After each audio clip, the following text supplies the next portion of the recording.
IPOs को लेकर है, वेदर यू शुड अवॉइड और सब्सक्राइब।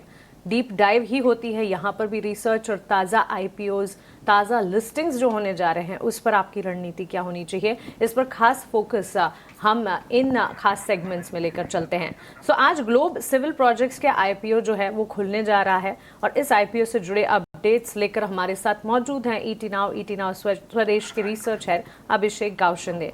अभिषेक, सबसे पहले तो ग्लोब सिविल आईपीओ, इस कंपनी के बिजनेस का प्रोफाइल क्या है, हमारे फोकस रेडार पर ये क्यों है, और हमारी रिसर्च क्या कहती है? ब्रॉडली अगर देखें तो ये कंपनी जो है सिविल कंस्ट्रक्शन के बिजनेस से जुड़ी हुई है। शुरुआती दौर में कंपनी जो है एजुकेशन इंस्टीट्यूशन के कंस्ट्रक्शन में थी, but over the period company ने जो है डाइवर्सिफिकेशन किया है और अदर सेगमेंट्स में भी जा रही है। लगभग इसके FY25 के ऑर्डर बुक को देखें तो वो लगभग 780 करोड़ के आसपास की होती है।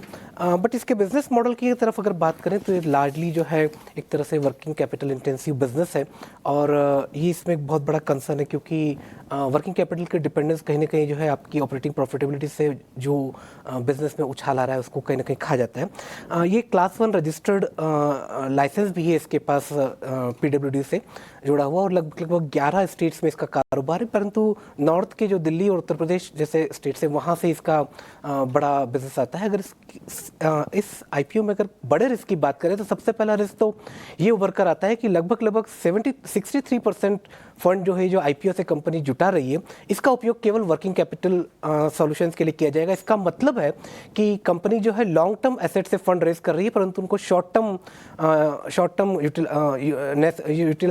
टर्म में यूटिलाइज कर रही है। तो लंबे अवधि के लिए इस पर कोई बहुत बड़ा व्यू बनाना बड़ा मुश्किल है, क्योंकि आप इक्विटी डाइल्यूट करके अगर वर्किंग कैपिटल फंड लुटा रहे हैं तो ऐसा सिंपल हो सकता है कि आम आदमी की भाषा में देखें तो आप खेत बेचकर जो है घर का राशन ला रहे हैं। इसके बाद अगर बात करें तो ये वर्किंग कैपिटल इंटेंसिव बिजनेस इसलिए भी है क्योंकि गवर्नमेंट प्रोजेक्ट्स पर डिपेंडेंट होता है। लगभग 86% रेवेन्यू इसका गवर्नमेंट प्रोजेक्ट से आता है, जहां पर वर्किंग कैपिटल स्ट्रेच होते हैं। 100 दिनों से ज़्यादा का वर्किंग कैपिटल है जो इसकी प्रॉफिटेबिलिटी को पूरी तरीके से खाता हुआ नजर आता है।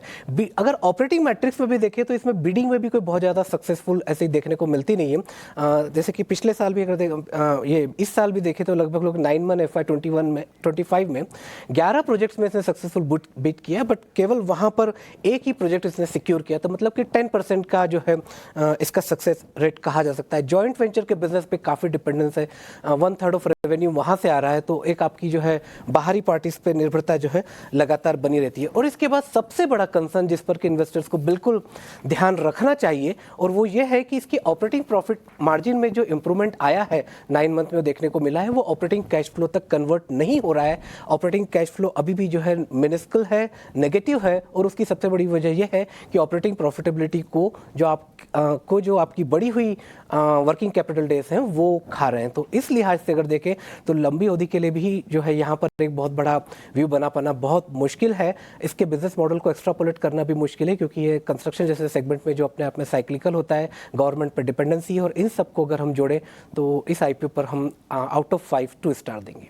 ओके, सो ये है ग्लोब सिविल प्रोजेक्ट्स आईपीओ पर हमारी detailed research, 2 star out of 5। और आईपीओ से जो जुटाई जाएगी रकम, उसका ज़्यादातर इस्तेमाल जो है वर्किंग कैपिटल के लिए किया जाएगा। स्वॉट एनालिसिस करने पर वीकनेस और थ्रेट्स, मतलब रिस्क ज़्यादा इस आईपीओ से जुड़े हुए हमें मिले।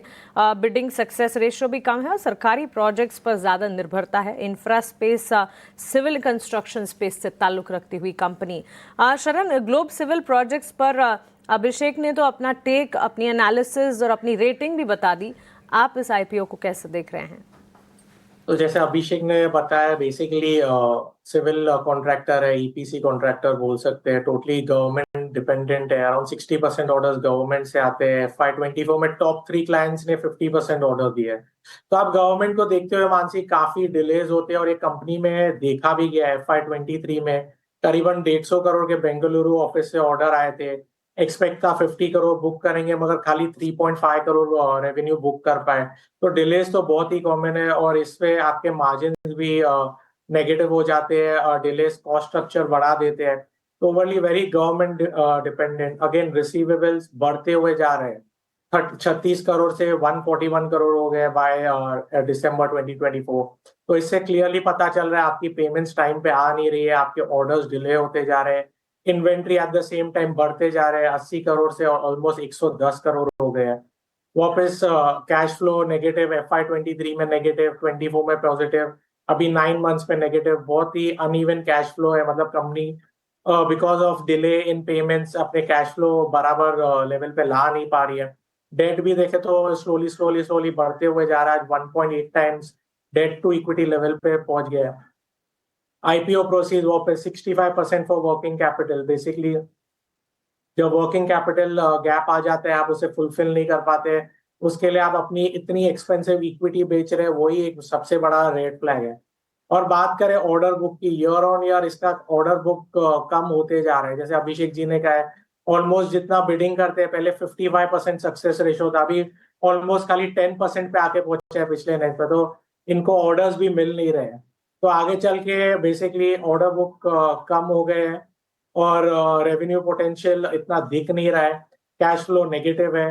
तो ओवरऑल ये सब देख के बेसिकली एक स्टोरी लग रही है, खाली वर्किंग कैपिटल रेस्क्यू मिशन है, 65% उस पे जा रहा है, ऑर्डर बुक कम हो रहा है, रिसीवेबल बढ़ रहे हैं, वैल्यूएशन भी काफी हाई लेवल पे आ रहा है, कोई मार्केट के लिए कुछ छोड़ा नहीं, अराउंड 18 टाइम्स पी पे आ रहा है। इसके लिए ये सब देखते हुए मेरे तरफ से अवॉइड रेटिंग है।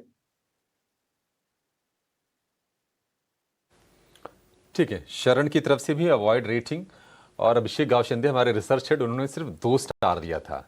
देखिए 3.5 या 4 स्टार से कम पे तो हम 500 रुपए की सिनेमा की टिकटें नहीं खरीदते हैं, पैसे कैसे लगा देंगे आईपीओ में। 2 स्टार हैं तो मान के चलिए कि अभिषेक गावशिंदे की तरफ से और शरण की तरफ से इसको अवॉइड की ही रेटिंग आपके लिए ग्लोब सिविल प्रोजेक्ट्स पर।